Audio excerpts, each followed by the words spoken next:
Okay, so I thought rather than sorry, just check my levels.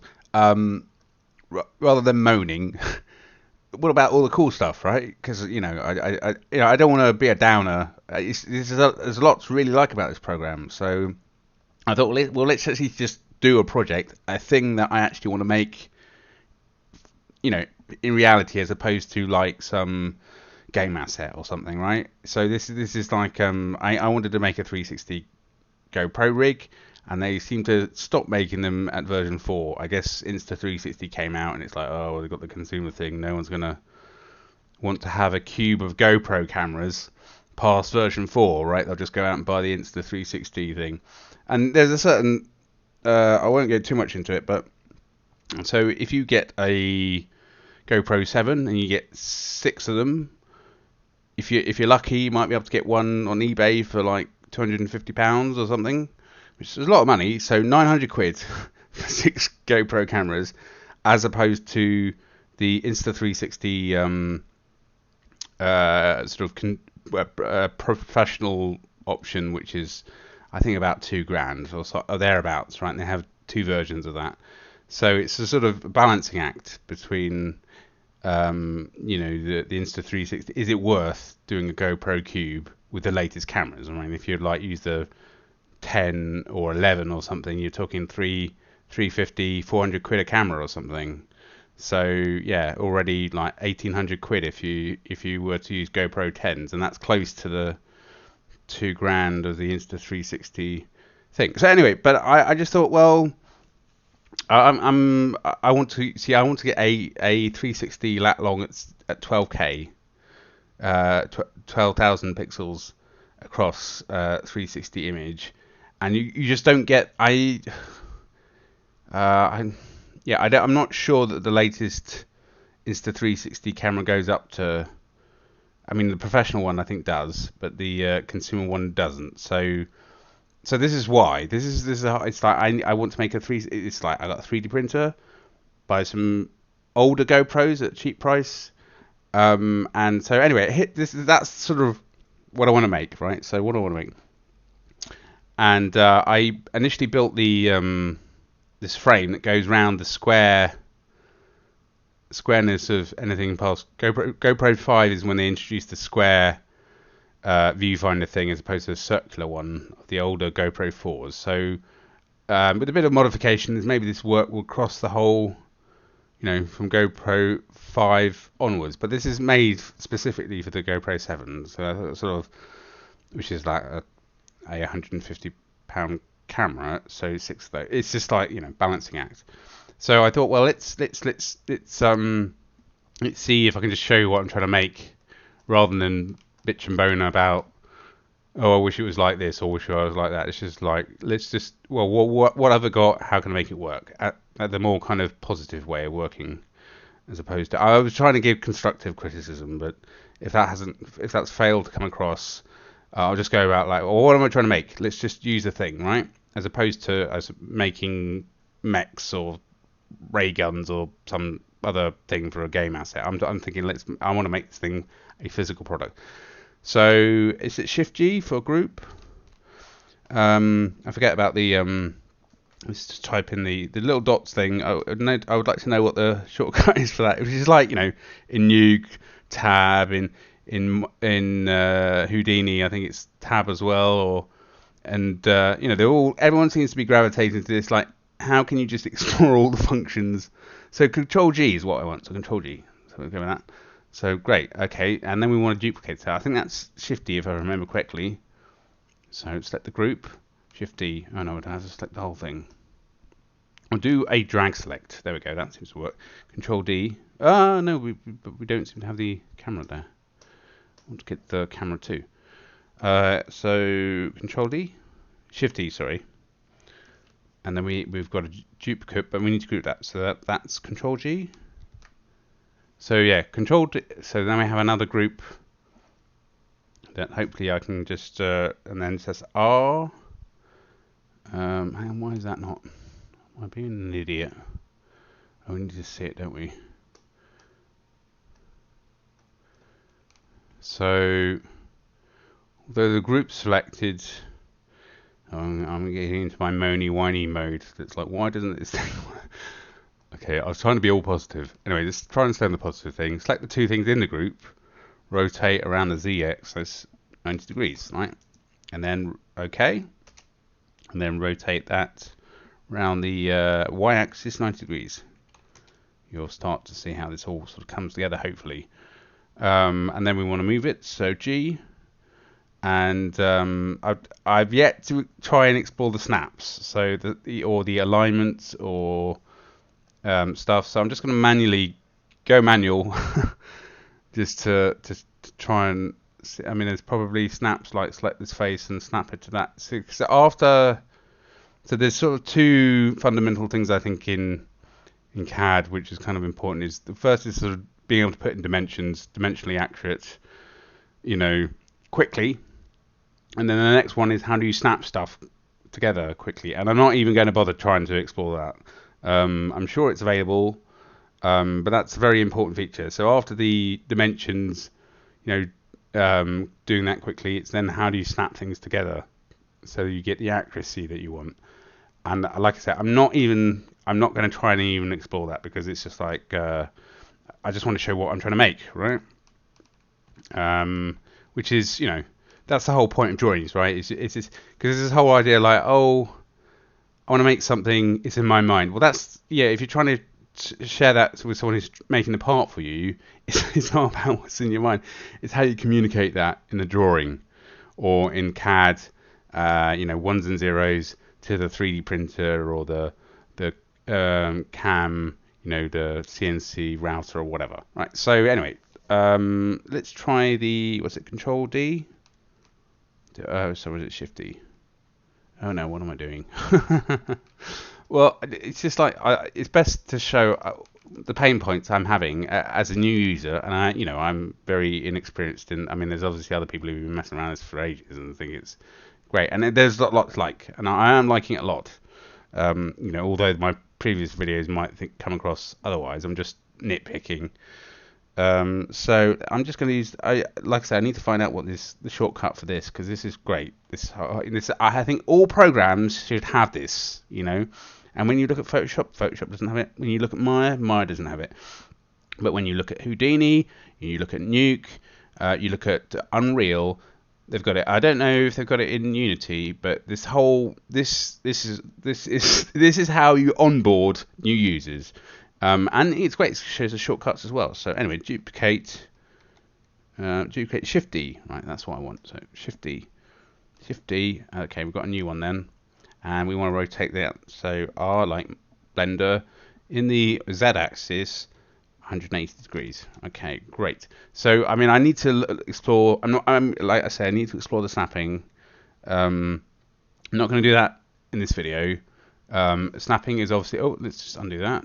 It seems to be already lined up there. I just need to slide it a bit. But I need to find out the snapping. So you can see we've got the three GoPros there now. So let's do the Shift D.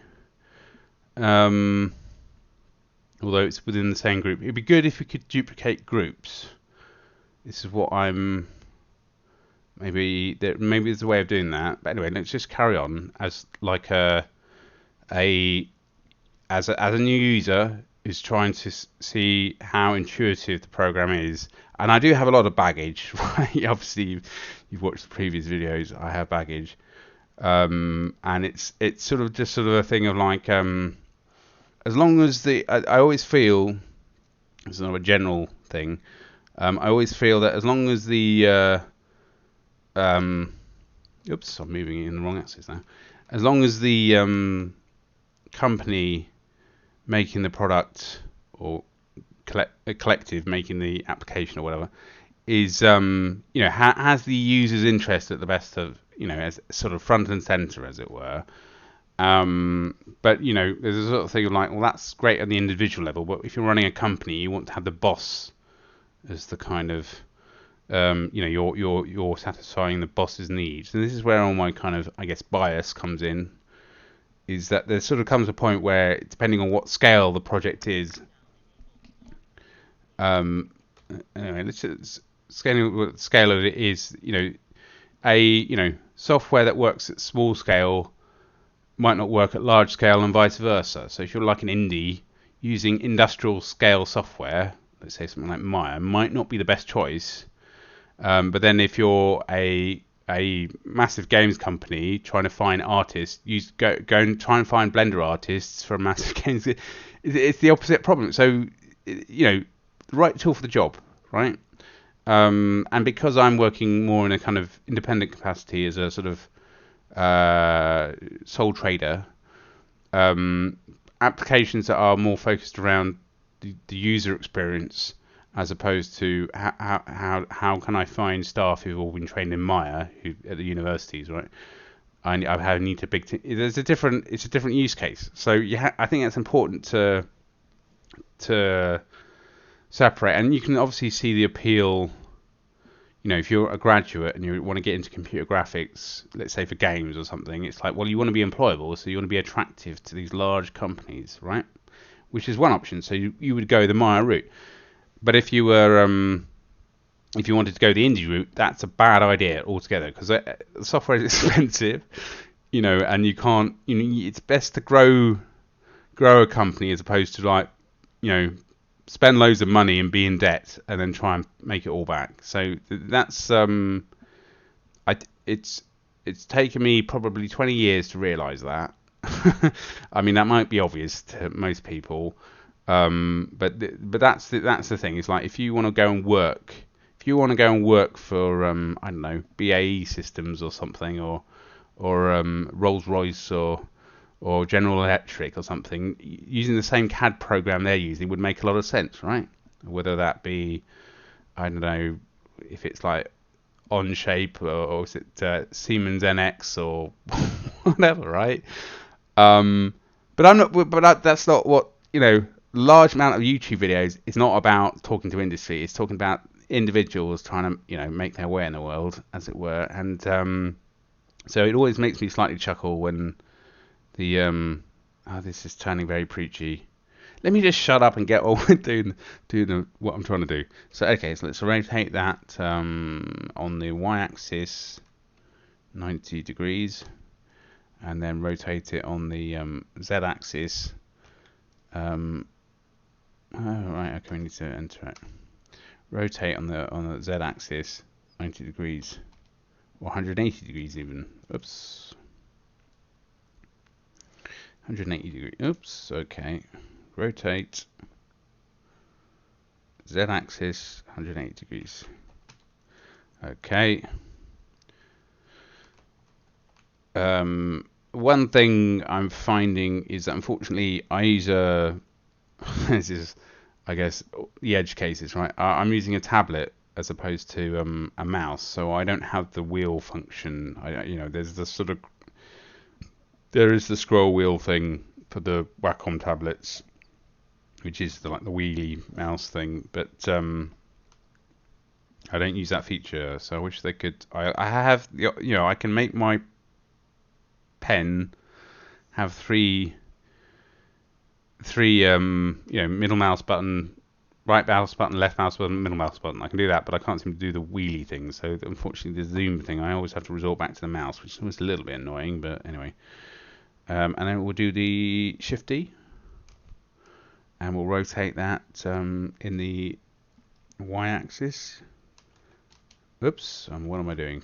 Rotate in the y-axis 90 degrees. Okay, great. And then that needs to be 180 degrees. So okay with that. Rotate in the z-axis 100 degrees. Grab it. So I'd like to know how the snaps work. So after my moaning about the dimensions, the snaps is like how do the snaps work? But hopefully, I still managed to make a usable part how I pretty much wanted using plasticity, and then the main thing. Then I started. I thought, well, I was kind of getting a bit annoyed with certain things in plasticity, and I sort of reverted back to Shaper 3D, and I'll show you that part. Let me just duplicate that so we get the full cube cube of cameras, but there's obviously an issue that will become very apparent soon. Rotate in the y-axis and 180 degrees.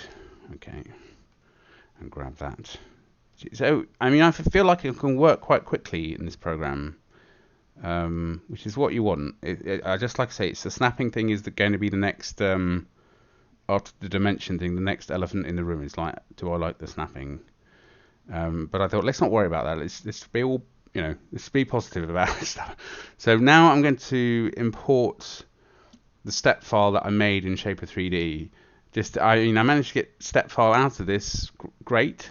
And the question is, can I get step file in here? Fine, no problem. So append, and then we're going to the end. That's the end thing. Open, and the scale is going to be wrong because this is that I needed to set the project really at millimeters, as opposed to what I've got it set here. Okay, let's just use the thing to.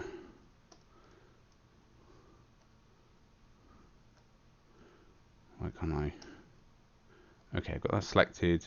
Scale that by 10. I think we're all right there. We're getting scale, and then I need to do the click 10, 10, 10, and then grab that. Oops. Okay, commit to that. Grab. Stick it near the origin with all the other bits. I mean, I found this kind of tricky to get modeled in Shaper 3D as well, so it's not like suddenly switch all that on. Can we see everything? I want to see everything.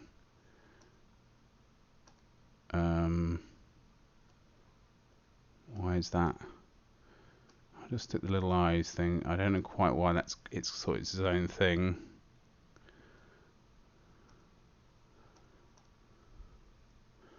Where's that part that we just imported? I think that's within here somewhere. There we go. There it is. And so this is the bit, because it's like, where do you mount the camera? And eventually came up with this, which is great. This piece here, because initially it was like, oh, I had to like part that, because obviously when 3D printing, you have to kind of think of like what planes you're working in and all the rest of it. Let's get rid of the cube. We don't need the cube. Do that.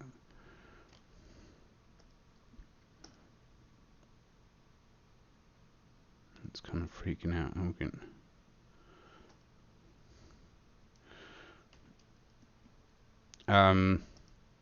And it's great because I managed to. Initially, it's like, oh, I need to make it out of loads of bits and stuff. Because I found online that I could find, because the thing is, it's like you want a 1/4 inch, because all camera bolts are 1/4 inch threads. So I managed to find a plate with a 1/4 inch thread that I can just slide into the plastic.